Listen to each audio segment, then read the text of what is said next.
नमस्कार साथियों, मेरा नाम है मयंक गौतम और आप सभी का स्वागत है आपके अपने हिंदी वाले गुरुजी चैनल में। मैंने जो एक नई श्रृंखला शुरू करी है हिंदी साहित्य का इतिहास या हिंदी साहित्य से संबंधित जो आपकी परीक्षा में आते हैं, जैसे कवि आते हैं, कवियों की रचनाएं आती हैं, लेखक आते हैं, लेखकों की रचनाएं आती हैं, हिंदी साहित्य के इतिहास से संबंधित प्रश्न आपकी परीक्षाओं में पूछे जाते हैं। और लेखपाल की परीक्षा भी होने वाली है और दारोगा की परीक्षा होने वाली है, साथ में ही जूनियर का सुपर टेट होने वाला है।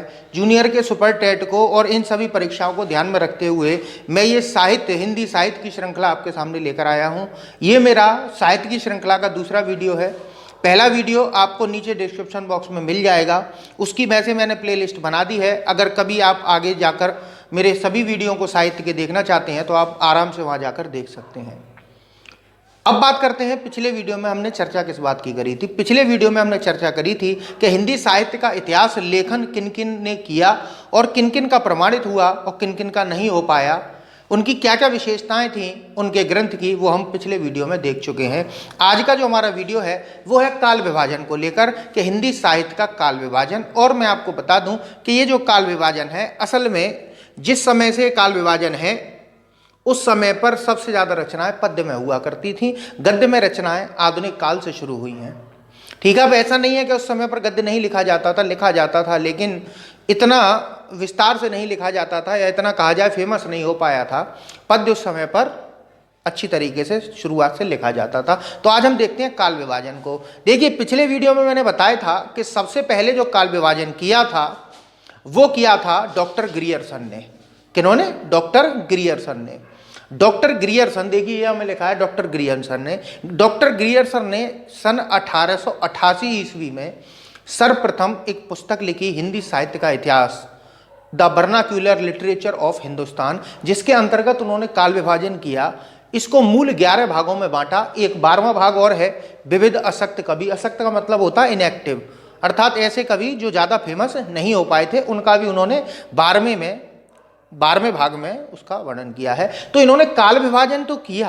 अब इनके काल विभाजन को हम समझ लेते हैं एक बार में, फिर हम समझेंगे कि इनमें क्या कमी रह गई और क्या इन्होंने ऐसी काम किया जो इनका नाम हमारे हिंदी साहित्य में बहुत सबसे पहले लिया जाता है कि हिंदी साहित्य का इतिहास लेखन कार्य इन्होंने शुरू किया। तो देखते हैं।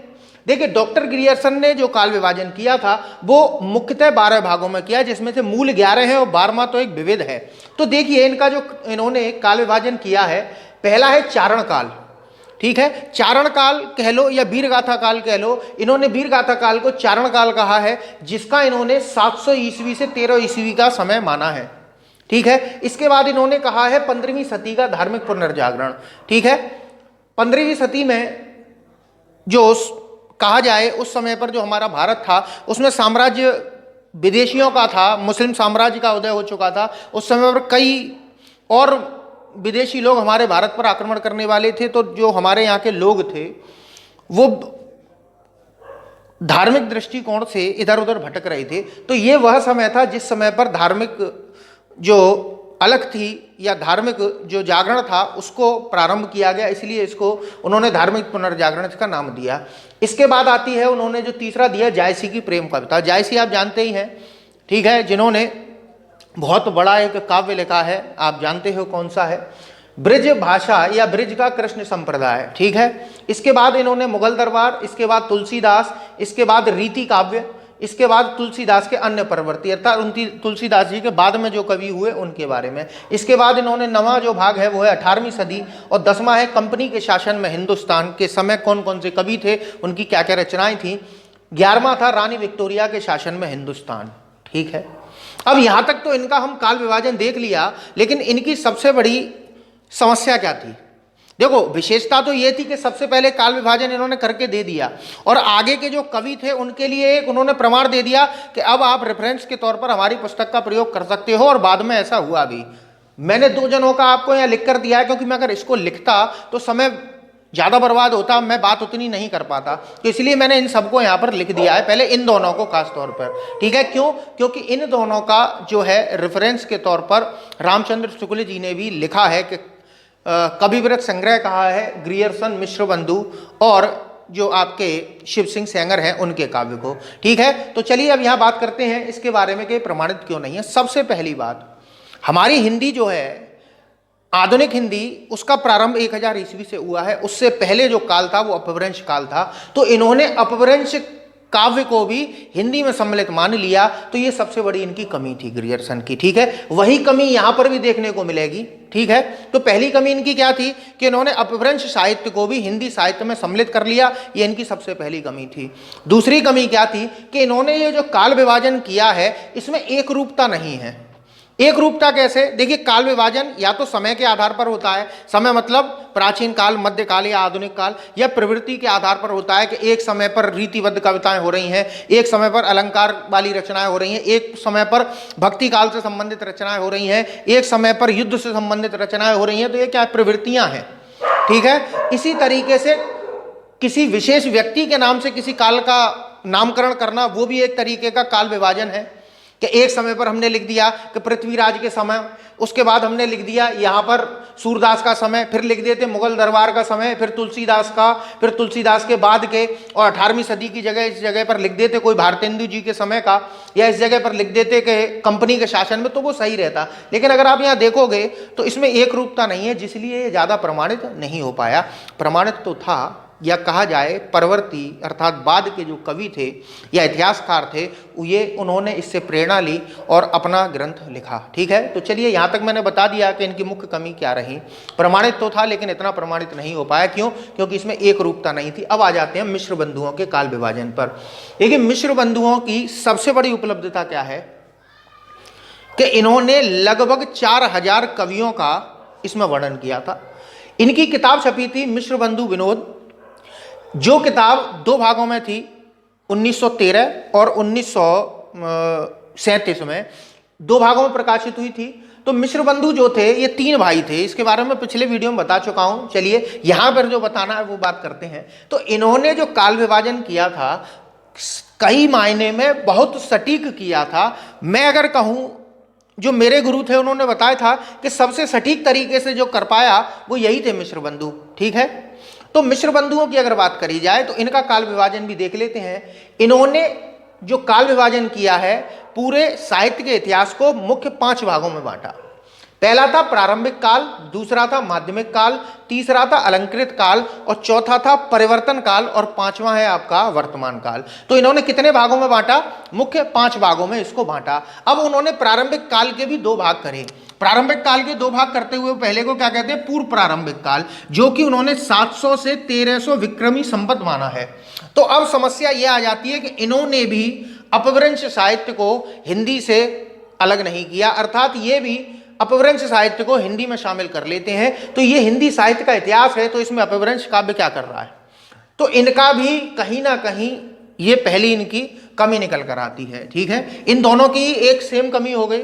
अब दूसरी बात करते हैं कि उत्तर प्रारंभिक काल 1344 से 1444 विक्रमी संवत। अब जरा मेरे को ये बताइए कि इन्होंने ये जो काल विभाजन किया है ये समय के आधार पर किया है, विक्रमी संवत। ठीक है, अब समय के आधार पर जब हम विभाजन कर रहे हैं तो क्या ऐसा हुआ होगा कि 1343 के बाद पूर्व प्रारंभिक काल एकदम खत्म हो गया होगा? इस समय की जो रचनाएं थी उनमें जो विशेषताएं थी एकदम से समाप्त हो गई होंगी और अगली वर्ष से नई तरीके की विशेषताएं सम्मिलित हो गई हो काव्य में? ऐसा तो नहीं हुआ होगा। तो ये जो समय के आधार पर जितने भी काल विभाजन है इन पर प्रश्न चिन्ह लग जाता है इस बात पर। चलिए, इसके बाद दूसरा इन्होंने इसका जो काल रखा है वो है माध्यमिक काल। यहां तक तो ये विकास के आधार पर या इतिहास के आधार पर ही इनका वर्गीकरण चल रहा है। ठीक है, प्रारंभिक काल अर्थात पहले का, माध्यमिक काल अर्थात मध्य का, और देखिए यहां पर वर्तमान काल जो आधुनिक है, इसके बीच वालों पर हम बात करेंगे। तो देखिए, माध्यमिक काल का मतलब बीच का काल।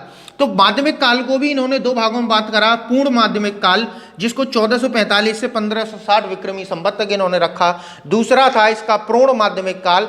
प्रोढ़ अर्थात माध्यमिक काल भी जब ज़्यादा बड़ा हो गया तो विस्तृत हो गया, तभी वो क्या कहलाया?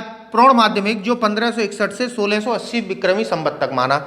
इसके बाद में इन्होंने ये जो काल का नाम रखा, ये अलंकृत काल रखा। अब इन्होंने अंतः प्रवृत्ति के आधार पर इसका नामकरण कर दिया और यहीं ये समस्या आ गई। यहाँ तक तो कहानी सही चल रही थी कि ये विकास के आधार पर या कहा जाए इतिहास के आधार पर वर्गीकरण अच्छा खासा चल रहा था, लेकिन यहाँ अलंकृत काल नाम देते ही ये अब अंतः प्रवृत्ति अर्थात काव्य की जो प्रवृत्तियां होती हैं उसके आधार पर इन्होंने वर्गीकरण यहाँ से प्रारंभ कर दिया। अब जैसे ही यहाँ से प्रारंभ हुआ तो इनका काल विभाजन भी संदेह की दृष्टि से देखा जाने लगा, अर्थात इतना ज़्यादा प्रमाणित नहीं माना जाता था। लेकिन मैं पहले ही बता चुका हूं कि ये जो दोनों जने थे मिश्र बंधु और ग्रियर्सन, इन्होंने काल विभाजन किया है और काल विभाजन को आगे के कवियों ने एक प्रेरणा के रूप में लिया और अपने काव्य की जो इतिहास ग्रंथ लिखे हैं उसमें इन्हीं के आधार पर यानी कि इन्हीं को आधार बनाया है। इनसे बहुत कुछ मिल गया, आधा काम तो ये करके ही चले गए, बाकी के लोगों ने इन्हीं में से ही अपना काम निपटा लिया। चलिए, अलंकृत काल को भी दो भागों में बांटा, पूर्व अलंकृत और उत्तर अलंकृत। ये अलंकृत काल जो है वो रीति काल जाना जाता है, आप जानते हैं रीति काल, ये माध्यमिक काल भक्ति काल के नाम से जाना जाता है। ठीक है, इसको 1681 से 1790 और 1791 से 1889। ठीक है, इसके बाद में इन्होंने चौथा जो था वो परिवर्तन काल था। इस समय पर अलंकृत से एकदम से परिवर्तन आया था, क्योंकि उस समय पर हमारे देश में आज़ादी की एक लड़ाई प्रारंभ हुई, तो उसी समय पर हमारा जो साहित्य था वो परिवर्तित हो गया था, इसीलिए इन्होंने इस जगह को लिखा था परिवर्तन काल। काव्य में भी बहुत सारे परिवर्तन आए, जैसे खास तौर पर अगर बात करी जाए तो गद्य का प्रारंभ हो चुका था, इसीलिए इन्होंने इसका कहा परिवर्तन काल। परिवर्तन काल 1890 से 1925 विक्रमी संवत तक इन्होंने माना और आखिरी था वर्तमान काल, जो कि 1926 से अब तक चल रहा है। ठीक है, तो ये तो था मिश्र बंधुओं का काल विभाजन, ये था डॉक्टर ग्रियर्सन का। दोनों की ही मुख्य हमने गलतियां देख ली कि क्या ऐसी इसमें समस्या थी जिस वजह से ये ज़्यादा प्रमाणित नहीं माना जाता है। चलिए आगे चलते हैं और हम देखते हैं और लोगों के अनुसार कि उन्होंने काल विभाजन किस तरीके से किया है। ठीक है,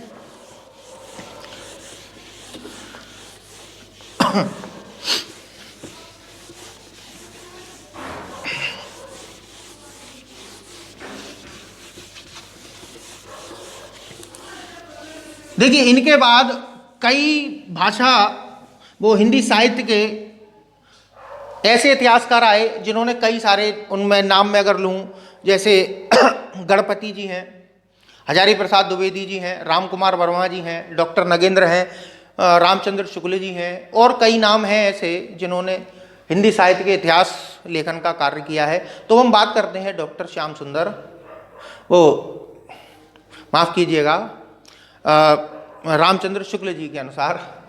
देखिए सबसे ज़्यादा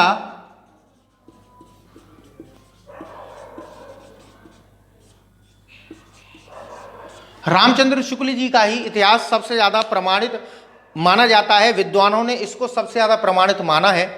ठीक है, कहने को बहुत से लोगों ने इसका विरोध किया, जैसे इसका जो आधुनिक काल था उसके विरोधी थे हमारे हजारी प्रसाद द्विवेदी जी, लेकिन फिर भी अगर बात करी जाए तो रामचंद्र शुक्ल जी का जो इतिहास ग्रंथ है वो सबसे ज़्यादा प्रमाणित माना जाता है। और ये बात सुनिए, आप हाई स्कूल और इंटर में जो साहित्य का इतिहास पढ़कर आए हैं या कहा जाए ग्रेजुएशन में जो इतिहास पढ़ाया जाता है आपको, वो रामचंद्र शुक्ल जी का ही पढ़ाया जाता है। उसके बाद जब आप एमए में आते हैं तब जाकर ये बहुत सारी चीज़ें निकलकर अलग अलग हो जाती हैं कि इनके अनुसार काल विभाजन, इनके अनुसार काल विभाजन। ठीक है, तो चलिए बात करते हैं रामचंद्र शुक्ल जी ने जो काल विभाजन किया था वो क्या था। देखिए रामचंद्र शुक्ल जी ने जो काल विभाजन किया था वो 4 भागों में किया था। पहला था आदिकाल। क्या था? आदिकाल, जिसको इन्होंने आदिकाल कहा जाए तो इसको हजारी प्रसाद द्विवेदी जी ने नाम दिया था आदिकाल, लेकिन आदिकाल को इन्होंने वीरगाथा काल भी कहा। क्या कहा? वीरगाथा काल।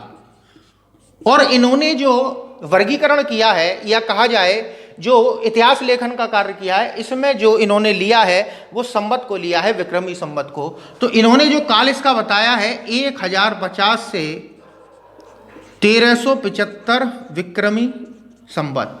ठीक है, इसके बाद दूसरा जो इन्होंने इसका काल है वो है पूर्व मध्यकाल। पूर्व मध्यकाल, और पूर्व मध्यकाल को इन्होंने जो नाम दिया है वो है भक्ति काल। क्या दिया है? भक्ति काल। ठीक, इसका जो इन्होंने समय बताया है 1375 से 1700 विक्रमी। ठीक है, इसके बाद तीसरा इन्होंने दिया है उत्तर मध्यकाल। देखिए मैं शॉर्ट में लिख दे रहा हूं क्योंकि ज़्यादा लंबा वीडियो हो जाएगा तो आप मेरे वीडियो को देखेंगे नहीं, चाहे मैं कितना ही आपको ज्ञान प्रदान कर दूं। ठीक है, चलिए। इसको इन्होंने नाम दिया रीतिकाल। ठीक है, उत्तर मध्यकाल को रीतिकाल कहा। यह था 1700 विक्रमी से 1900 विक्रमी तक। ठीक है, इसके बाद चौथा था आधुनिक काल।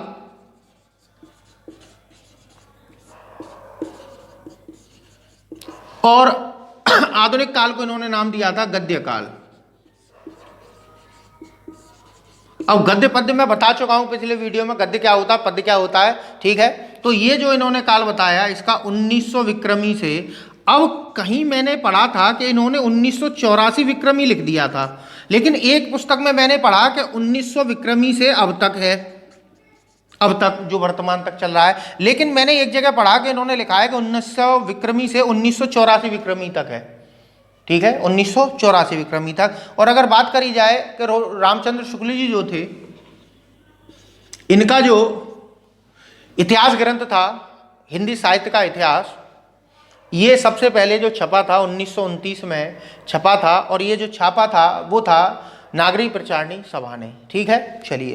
तो ये तो था किसका, रामचंद्र शुक्ल जी का, और सबसे ज्यादा प्रमाणित माना जाता है।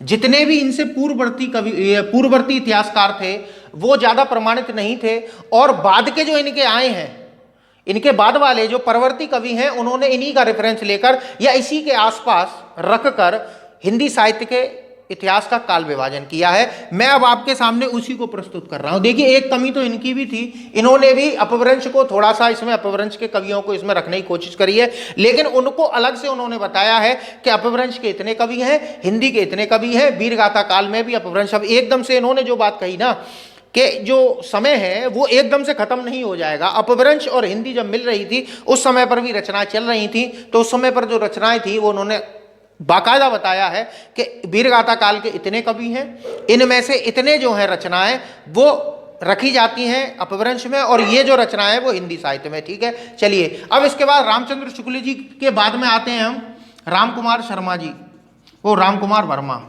माफ कीजिएगा।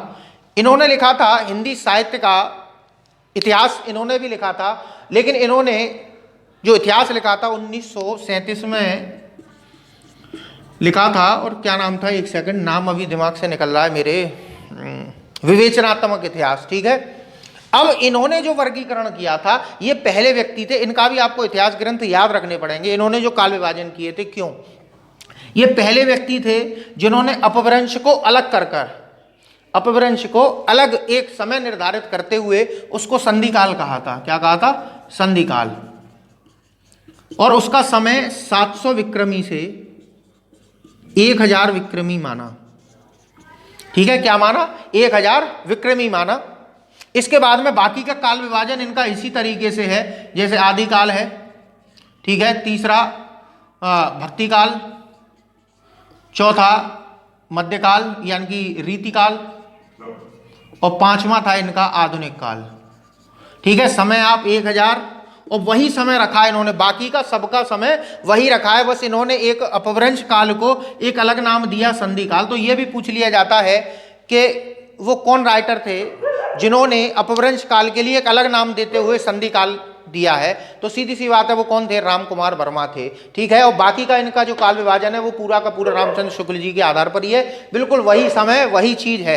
1000 से 1375, 1375 से 1700, 1700 से 1900, और 1900 से 1984। लेकिन इनमें भी अगर एक और कमी अगर हम देखें तो ये भी वही कमी निकल कर आती है कि एकदम से एक साल खत्म होते ही, क्या एकदम से प्रवृत्ति 100 साल खत्म होते ही एकदम से प्रवृत्ति बदल जाएगी, यानी कि 1700 विक्रमी संवत तक चल रही थी भक्ति काल, और फिर एकदम से बदल के रीतिकाल आ जाएगा, नहीं आ जाएगा। तो अब हम बात करते हैं डॉक्टर नगेंद्र जी के भी अनुसार। जो भी हम इतिहास पढ़ेंगे वो इनके अनुसार ही पढ़ेंगे, और डॉक्टर नगेंद्र जी के अनुसार पढ़ेंगे। डॉक्टर नगेंद्र जो थे, इन्होंने तो खुद इतिहास ग्रंथ लिखा था, उन्होंने इतिहास ग्रंथ का संपादन किया था। ठीक है, बिगाड़ दूं, चलिए। देखिए, क्लास की आदत है इसलिए मैं बार बार बोलता हूं बिगाड़ दूं। ठीक है,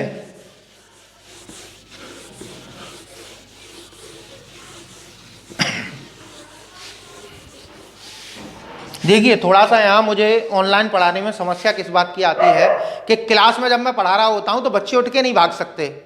यहाँ क्या है कि मैं पढ़ा रहा हूँ, अगर आप थोड़ा भी अगर बोर हो गए या आपको लग रहा है कि अब भाई साहब वीडियो लंबा हो रहा है, तो आप चले जाओगे, वीडियो छोड़ के जा सकते हो। तो इसीलिए मुझे थोड़ा सा झिझक होती है कि कहीं मेरा वीडियो ज़्यादा लंबा ना हो जाए।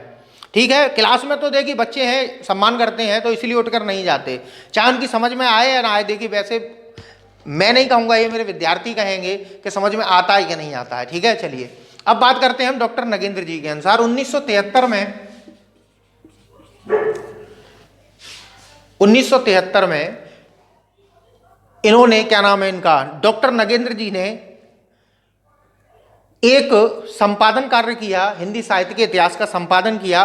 कई लोगों के उसमें उन्होंने विचार लिए। उसके बाद में इन्होंने उसका संपादन करते समय जो काल विभाजन किया है वो अब आपके सामने मैं प्रस्तुत कर रहा हूं। तो इन्होंने जो काल विभाजन किया डॉक्टर नगेंद्र ने, सबसे बड़ी बात इन्होंने क्या शामिल करी, इन्होंने वही साल वाला जो सिस्टम था वो खत्म कर दिया। इन्होंने सीधे सीधे सदी के मध्य से या लगभग पूरी की पूरी सदी को एक साथ में लेकर चले हैं। तो इनका काल विभाजन देख लेते हैं। देखिए इनका जो काल विभाजन, अरे भाई शांत हो जाओ। देखिए पहला था इनका आदिकाल, ठीक है। दूसरा था इनका वही क्या नाम है इसका, भक्ति काल। मैंने बताया ना, रामचंद्र शुक्ल जी के ही आधार पर बाकी के नामकरण हुए हैं।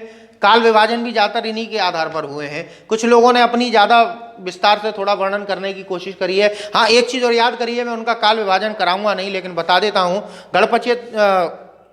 माफ कीजिएगा, गणपति चंद्रगुप्त जी जो थे, उन्होंने केवल एकमात्र वही ऐसे व्यक्ति थे जिन्होंने हिंदी साहित्य के इतिहास लेखन के समय काल विभाजन केवल 3 भागों में किया है। कौन कौन से? आदिकाल, मध्यकाल और आधुनिक काल। बाद में मध्यकाल के उन्होंने 3 भाग और करे हैं, लेकिन 3 भागों में काल विभाजन करने वाले कौन है?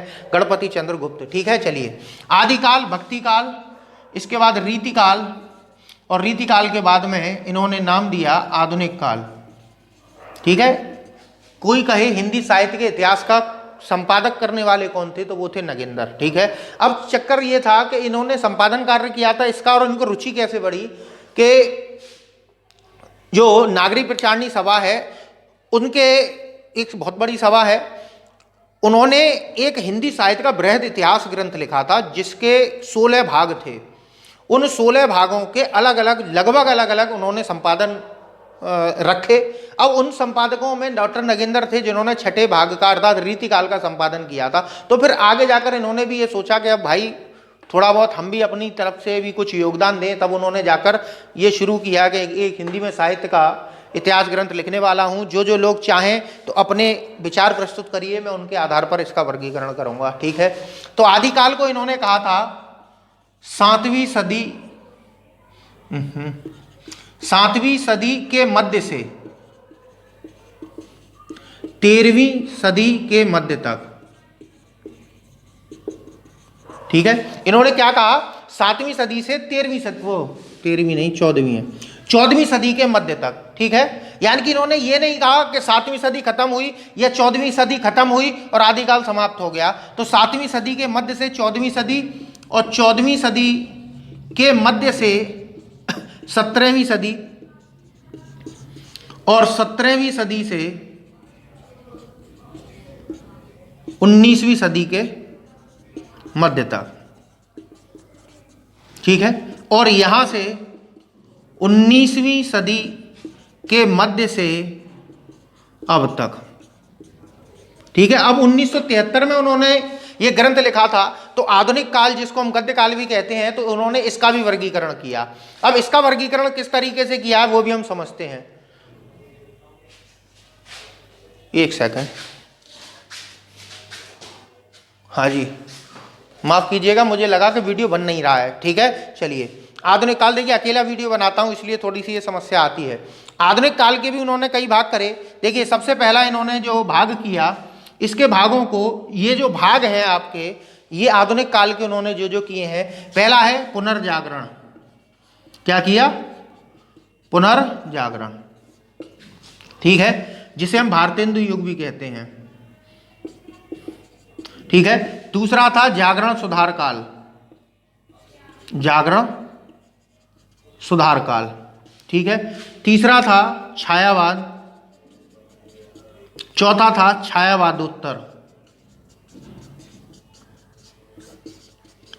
ठीक है। ये इन्होंने फिर से वर्गीकरण किया और ये निकल कर आए आपके डॉक्टर नगेंद्र के अनुसार काल विभाजन। सन की बात करी जाए तो ये 1857 से 1900 से 18 तक, 18 से 38 रखा था इन्होंने, ठीक है। लेकिन 36 माना जाता है, इन्होंने 38 रखा था। और ये छायावादोत्तर काल 38 से अब तक चला आ रहा है। इसके भी उन्होंने कुछ भाग करे थे, वो मैं भी विस्तार से अभी आपको बताऊंगा, ठीक है। चलिए, अब यहां तक मेरे हिसाब से आपको समझ में आया होगा कि काल विभाजन किस प्रकार से किन किन लोगों ने किया था। मैं केवल प्रमाणित लोगों के बारे में ही बात कर रहा हूं। अब हमें किस तरीके से इस काल विभाजन को पढ़ना है, अब हम उसका एक चार्ट बना लेते हैं, ठीक है। ये चार्ट जो मैं बनाने जा रहा हूं बहुत महत्वपूर्ण है। अगर आपने इस पूरे वीडियो को अगर देखा है तो अच्छी बात है, अगर आप केवल इतने को भी देख रहे हैं तो फिर कोई समस्या वाली बात आपके आगे नहीं आने वाली, ठीक है। चलिए, तो देखिए, मैं पहले पेन उठा लूं। हाँ जी, अब हम करते हैं हिंदी साहित्य का काल विभाजन। सभी को हमने अब मिश्र अर्थात मिला लेते हैं, सभी को मिला लेते हैं। और खासतौर पर मिलाया जाए तो डॉक्टर नगेंद्र और रामचंद्र शुक्ल जी को मिला लीजिए, क्योंकि सबसे ज्यादा प्रमाणित इन्हीं के माने जाते हैं, ठीक है। चलिए देखते हैं। सबसे पहला क्या है आपका आदिकाल, ठीक है, या इसको हम लिख सकते हैं वीरगाथा काल। इसको कई भाषा या कहा जाए साहित्यकारों ने अलग अलग नामों से संबोधित किया है, वो मैं जब डीपली इनको पढ़ाऊंगा तो आपको बताऊंगा। आदिकाल, आदिकाल के बाद में जो दूसरा था वो था आपका भक्ति काल। क्या था? भक्ति काल। अब ये जो भक्ति काल था इसके भी कुछ भेद होते हैं, ठीक है। भक्ति काल के भी ये रामचंद्र शुक्ल जी ने ही करे थे। भक्ति काल को दो भागों में बांटा था, एक था ज्ञान मार्गी, क्या था? ज्ञान मार्गी, और एक था प्रेम मार्गी। ओ एक सेकंड, मैं माफ कीजिएगा, जल्दबाजी में ऐसा ही हो जाता है। ज्ञान मार्गी नहीं था, सगुण और निर्गुण था पहले, ठीक है। पहले क्या था? सगुण, या लिखिए पहले निर्गुण, निर्गुण काव्य धारा और सगुण काव्य धारा, ठीक है। अब निर्गुण काव्य धारा अर्थात जो ईश्वर के निराकार, निराकार अर्थात उस ईश्वर की उपासना का भाव जिसका कोई आकार नहीं है। तो निर्गुण काव्य के आगे जाकर, या निर्गुण काव्य के उन्होंने आगे जाकर दो भेद करे। एक था ज्ञान मार्गी, ठीक है, और दूसरा था प्रेम मार्गी, ठीक है। ज्ञान मार्गी अर्थात ज्ञान के द्वारा ईश्वर की प्राप्ति, प्रेम मार्गी अर्थात प्रेम के द्वारा। इसी ज्ञान मार्गी को संत काव्य धारा भी बोलते हैं और प्रेम मार्गी को सूफी काव्य धारा भी बोलते हैं। क्या बोलते हैं? सूफी काव्य धारा। अब इनके जो मुख्य मुख्य कवि हैं वो जैसे कबीरदास जी उसके माने जाते हैं, इसके मंजन माने जाते हैं। कुछ लोग इसके क्या नाम है इनका, मलिक मोहम्मद जायसी मानते हैं सबसे ज्यादा फेमस, ठीक है। चलिए, सगुण काव्य धारा के भी दो भाग होते हैं, एक है राम भक्ति काव्य और कृष्ण भक्ति काव्य, ठीक है। यहां तक बात आपकी समझ में आ रही है। आदिकाल जिसको वीरगाथा काल कहा जाता है, इसके बाद भक्ति काल, भक्ति काल में भी निर्गुण काव्य और सगुण काव्य है। इसके बाद में हम बात करते हैं, तीसरा इसका भेद होता है रीतिकाल। रीतिकाल, इसको अलंकार काल किसने कहा है? अभी आप करके आए हो, मिश्र बंधुओं ने कहा है अलंकृत काल, ठीक है। इसके तीन भेद होते हैं, कुछ लोग इसके केवल दो ही भेद करते हैं। एक है रीति मुक्त, दूसरा है रीति सिद्ध, और तीसरा है रीतिबद्ध, ठीक है। इनको डिटेल में समझाऊंगा। रीति मुक्त अर्थात काव्य के नियमों से मुक्त, रीति सिद्ध, रीतिबद्ध क्या चीज है। इसके बाद में चौथे नंबर पर आपका आता है आधुनिक काल, ठीक है। आधुनिक काल को और क्या कहा गया है? गद्य काल, ठीक है। हम काल विभाजन कर रहे हैं तो इस आधार पर आप अच्छी तरीके से समझेंगे। अब देखिए गद्य काल के कौन कौन से भेद हुए, ठीक है। मैं इनके भेदों को आगे लिख रहा हूं। देखिए, पहला है, थोड़ा लंबा हो जाएगा इसलिए यहां से लिखूंगा। पहला है आपका पुनर्जागरण, पुनर्जागरण काल, जिसे क्या कहते हैं हम? भारतेंदु युग, बहुत बड़ी हैसियत थी, शख्सियत थी भारतेंदु काल। ठीक है, इसका जो समय था मैंने आपको बताया था 1958 ईस्वी से, वो 1858 से, देखिए 1900 गलती हो गई, माफ़ कीजिएगा, 1900 ईस्वी तक। ठीक है, चलिए इसके बाद दूसरे नंबर पर आता है जागरण सुधार काल। जागरण एवं सुधार काल, इसे द्विवेदी जी के नाम पर, द्विवेदी जी कौन से थे? महावीर प्रसाद द्विवेदी जी। इन्होंने सरस्वती पत्रिका का संपादन कार्य किया था। इन्होंने हिंदी के लिए बहुत कुछ किया, इसीलिए इनके नाम पर ही इस काल का नामकरण कर दिया गया। इनका समय है 1900 ईस्वी से 1918 तक। इन्होंने संपादन कार्य भी 1918 तक ही किया था, इसलिए यहीं तक इनका समय रखा गया। इसके बाद तीसरे नंबर पर आता है आपका छायावाद। ठीक है,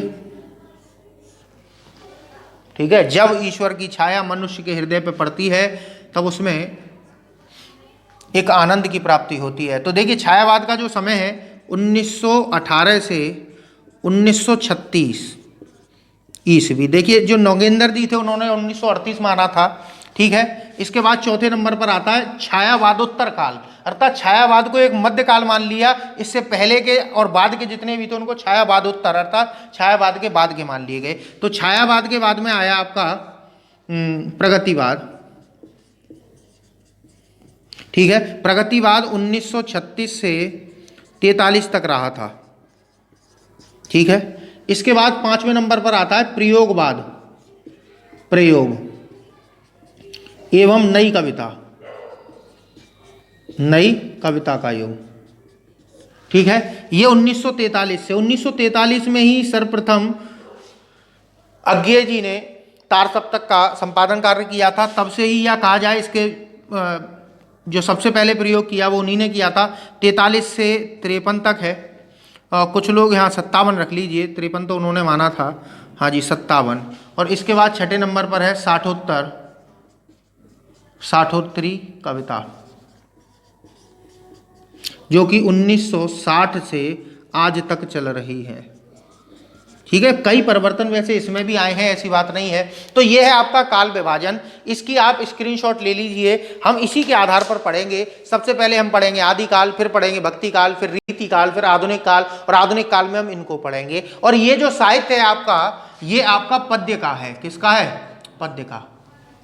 ठीक है, अर्थात काव्य का है ये।